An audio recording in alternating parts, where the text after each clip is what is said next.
بسم الله الرحمن الرحيم سبح اسم ربك الأعلى الذي خلق فسوى والذي قدر فهدى والذي أخرج المرعى فجعله غثاء نحوا سنقرئك فلا تنسى إلا ما شاء الله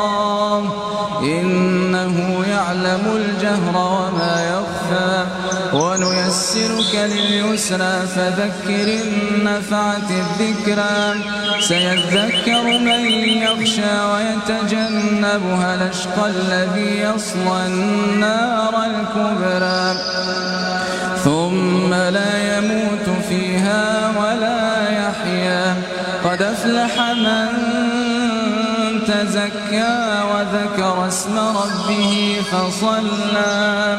بل تؤثرون الحياة الدنيا والآخرة خير وأبقى إن هذا لفي الصحف الأولى صحف إبراهيم